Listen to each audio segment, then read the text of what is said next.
पंडवानी की विश्वविख्यात लोक गायिका डॉक्टर तीजन बाई, जिनका हाल ही में निधन हुआ। डॉक्टर तीजन बाई के जीवन का एक संक्षिप्त में परिचय और उनकी प्रमुख उपलब्धियों पर हम चर्चा करेंगे। डॉक्टर तीजन बाई, जिनका जन्म 24 अप्रैल 1956 को दुर्ग जिले के भिलाई के गनियारी गांव में हुआ था। तीजन बाई जो कि पारधी समुदाय से संबंधित थी। पारधी हमारे छत्तीसगढ़ के उत्तर छत्तीसगढ़ सरगुजा संभाग में निवास करती है पारधी जनजाति, जो कि काले पक्षियों का शिकार करती है। तो पारधी समुदाय से संबंधित थी डॉक्टर तीजन बाई, जिनके पिता का नाम चुनुकलाल तथा माता का नाम सुखवती था। इन्होंने पंडवानी का प्रारंभिक प्रशिक्षण अपने नाना ब्रजलाल से लिया, जबकि इनका औपचारिक प्रशिक्षण मिला, पंडवानी का औपचारिक प्रशिक्षण इन्होंने प्राप्त किया उमेद सिंह देशमुख से। ये इनके औपचारिक गुरु थे। प्रारंभिक गुरु उनके नाना थे, जबकि औपचारिक गुरु थे उमेद सिंह देशमुख। नाना का भी नाम याद रखना, ब्रजलाल। इनका निधन हुआ 5 जुलाई 2026 को। पंडवानी क्या है? महाभारत का स्थानीय लोक भाषा में गायन के माध्यम से प्रस्तुति, यह कहलाता है पंडवानी। पंडवानी नाम से स्पष्ट है पांडव की वाणी, जिसमें महाभारत की प्रस्तुति गायन के माध्यम से की जाती है। इसमें मुख्य नायक के तौर पर भीम, ठीक है, भीम जो है वो मुख्य नायक रहते हैं। मुख्य नायक के भीम के परिप्रेक्ष्य में उनकी दृष्टि से महाभारत का गायन होता है पंडवानी में। पंडवानी का जो प्रचलन है ये हमारे छत्तीसगढ़ के साथ साथ मध्य प्रदेश, झारखंड और उड़ीसा वाले क्षेत्र में भी पंडवानी की प्रस्तुति होती है। जो आपके पंडवानी का जो गायन करता है उसे कहा जाता है रागी। और पंडवानी के गायन की 2 शैलियां हैं, एक है वेदमती और दूसरा है कापालिक। वेदमती अगर सिंपल क्लासिफिकेशन करना हुआ तो वेदमती शैली, जिसमें पंडवानी का गायन एक स्थान पर बैठ करके फेशियल एक्सप्रेशन के माध्यम से पंडवानी को गा करके प्रस्तुति दी जाती है, जिसमें जो रागी है एक ही स्थान पर बैठा रहता है, यह होता है वेदमती शैली। और दूसरा कापालिक शैली, जिसमें पंडवानी का गायन रागी घूम घूम करके हुंकार भर करके उसकी प्रस्तुति देता है, वो कहलाता है कापालिक शैली। प्रारंभिक तौर पर पंडवानी में जो कापालिक शैली में पंडवानी की प्रस्तुति केवल पुरुषों के द्वारा ही की जाती थी।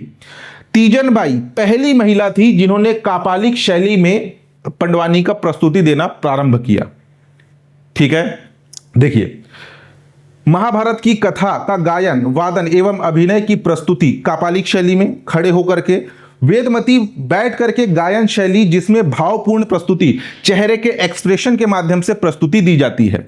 इसमें प्रमुख वाद्य यंत्र है तंबूरा। तीजन बाई जो अपने हाथ में पकड़ी हुई है यह है तंबूरा वाद्य यंत्र। तंबूरे का उपयोग कभी कभी भीम के गदे के रूप में, कभी कभी धनुष के रूप में, कभी कभी जो है अर्जुन के रथ के रूप में, यानी कि इस तंबूरा वाद्य यंत्र का उपयोग अलग अलग प्रकार से प्रस्तुति देने में करते हैं। यह है कापालिक शैली, जिसमें रागी घूम घूम करके हुंकार दे करके प्रस्तुति देता है। पंडवानी जो है यह सबल सिंह चौहान की रचना छत्तीसगढ़ी महाभारत पर आधारित है।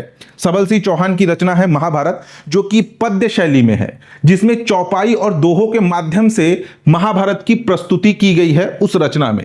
तो सबल सिंह चौहान की रचना छत्तीसगढ़ी महाभारत, जिसके चौपाई और दोहों को गायन के माध्यम से पंडवानी में प्रस्तुत किया जाता है। ठीक है, इस फैक्ट को भी याद रखिएगा। कापालिक शैली में पंडवानी का गायन डॉक्टर तीजन बाई के द्वारा किया जाता था। और साथ ही साथ वेदमती शैली के प्रमुख पंडवानी कलाकार थे झाड़ूराम देवांगन, जिन्हें पंडवानी का पितामह कहा जाता है। यह भी फैक्ट याद रखना, झाड़ूराम देवांगन जिन्हें पंडवानी का पितामह कहा जाता है। तंबूरे के साथ साथ इसमें हारमोनियम, ढोलक और मंजीरा, इसका भी उपयोग होता है। ठीक, तीजन बाई को मिले पद्म पुरस्कार।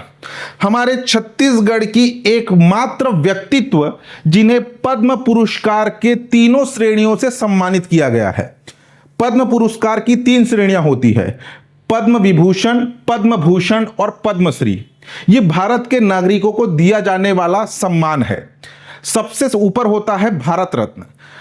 ये अगर हमारे छत्तीसगढ़ में किसी एक व्यक्तित्व को भविष्य में अगर भारत रत्न दिया जाना हुआ तो ये डॉक्टर तीजन बाई को ही मिलेगा इनकी उपलब्धियों के आधार पर। आगे आपको दिखाऊंगा इनकी उपलब्धियां और क्या क्या है। इन्हें पद्म पुरस्कार की तीनों श्रेणियों से सम्मानित किया गया है। सबसे पहले पद्मश्री मिला 1988 को, उसके बाद पद्म भूषण मिला वर्ष 2003 को, और पद्म विभूषण से सम्मानित किया गया वर्ष 2019 को। ये तीनों ईयर याद होने चाहिए, तीनों से डायरेक्ट एग्जाम में प्रश्न पूछा जाएगा। पद्मश्री 1988, पद्म भूषण 2003, पद्म विभूषण 2019।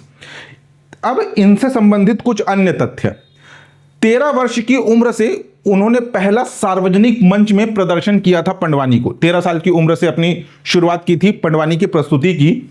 सामाजिक बहिष्कार के बावजूद पंडवानी का गायन जारी रखा। उस समय जो है महिलाओं को पंडवानी जो है मंच पे आकर के प्रस्तुत करना बहुत बड़ी बात थी। उनका जो है सामाजिक बहिष्कार हुआ अपने समुदाय से, उसके बावजूद भी उन्होंने पंडवानी की प्रस्तुति जारी रखी। साथ ही साथ उनके पति ने भी इनके पंडवानी गायन के कारण जो है उन्हें अपमानित किया था, तो कुछ समय तक ये अपने पति से भी अलग रही थी। हबीब तनवीर के सहयोग से इन्होंने तत्कालीन प्रधानमंत्री इंदिरा गांधी के समकक्ष भी अपने पंडवानी की प्रस्तुति दी थी। कई देशों में प्रस्तुति देकर के पंडवानी का वैश्विक पहचान दिलाया। भारत एक खोज महाभारत प्रसंग का प्रभावशाली मंचन किया। भारत एक खोज पहले दूरदर्शन पे एक कार्यक्रम आता था जो कि थिएटर आर्टिस्ट को लेकर के एक सीरियल बनाया गया था भारत एक खोज के नाम से। तो उसमें महाभारत का जो प्रसंग है उसमें भी उन्होंने अपनी प्रस्तुति दी थी। हबीब तनवीर, जिसके माध्यम से इंदिरा गांधी के समक्ष उन्होंने पंडवानी का प्रस्तुति दिया था। इनके करियर का पहला अंतर्राष्ट्रीय जो इन्होंने प्रस्तुति दिया वो दिया था फ्रांस में, फ्रांस की राजधानी पेरिस, जहां पर भारत महोत्सव में सर्वप्रथम अंतर्राष्ट्रीय स्तर पर उन्होंने पंडवानी की प्रस्तुति दी 1980 के दशक में। इनके नाम से वहां से लेटर आया था, फ्रांस से लेटर आया था, तीजन बाई भारत। कोई छत्तीसगढ़ का इस एड्रेस नहीं था, कोई उनके गांव का एड्रेस नहीं था, केवल तीजन बाई भारत के नाम से वहां से लेटर आया था और वो लेटर उनको मिला भी। इतनी फेमस थी तीजन बाई। तीजन बाई को मिले पुरस्कार पद्मश्री 1988, संगीत नाटक एकेडमी पुरस्कार 1995, ये पूरा ईयर के साथ याद होना चाहिए, पद्म भूषण 2003, मानद डिलीट बिलासपुर विश्वविद्यालय से डिलीट की उपाधि, जिसके कारण ये अपने नाम के आगे डॉक्टर की उपाधि इसी डिलीट के बाद मिला था। तो मानद डिलीट की उपाधि बिलासपुर विश्वविद्यालय 2003 से मिला। मानद डिलीट की उपाधि पंडित रविशंकर शुक्ल यूनिवर्सिटी 2006 में मिला। फुकुओका पुरस्कार जापान से जो है फुकुओका पुरस्कार मिला 2018 में, और पद्म विभूषण पुरस्कार मिला 2019 में। ठीक है, इनके इतने सारे उपलब्धियों को देखते हुए प्रदेश सरकार पद्म विभूषण डॉक्टर तीजन बाई राज्य सम्मान की स्थापना करने वाली है। प्रदेश सरकार के द्वारा हर साल राज्य स्थापना दिवस के अवसर पर राज्योत्सव का आयोजन होता है, जिसमें छत्तीसगढ़ राज्य अलंकरण पुरस्कार वितरित किए जाते हैं। तो डॉक्टर तीजन बाई के नाम से भी पुरस्कार दिया जाएगा पंडवानी के क्षेत्र में उत्कृष्ट योगदान वाले व्यक्तित्व को। महंत घासीदास संग्रहालय रायपुर में उनके प्रिय तंबूरा का संरक्षण और प्रदर्शन के लिए रखा जाएगा। महंत घासीदास संग्रहालय, जहां पर ऐतिहासिक पुरातात्विक साक्ष्यों को संग्रहित करके रखा गया है। जो आपकी तीजन बाई जो हाथ में तंबूरा पकड़ी हुई है ना, इस तंबूरा का भी संरक्षण महंत घासीदास संग्रहालय में किया जाएगा, ताकि लोग इनके बारे में और जान सके। इनका जो गांव है दुर्ग जिले का गनियारी को कला ग्राम के रूप में विकसित किया जाएगा, ऐसा प्रदेश सरकार ने निर्णय लिया है। तो इंपॉर्टेंट है, याद रखिएगा। डॉक्टर तीजन बाई जिन्होंने पहली बार अंतर्राष्ट्रीय प्रस्तुति फ्रांस की राजधानी पेरिस में दी थी, इसके साथ साथ 13 से ज्यादा देशों में जाकर के उन्होंने प्रस्तुति दी। इंग्लैंड, फ्रांस, ऑस्ट्रेलिया, रोमानिया, रूस, मॉरिशस, माल्टा, जापान, ऑस्ट्रेलिया, ऐसे देशों में जाकर के वो प्रस्तुति दी थी पंडवानी का। ठीक है, तो ये थी डॉक्टर तीजन बाई।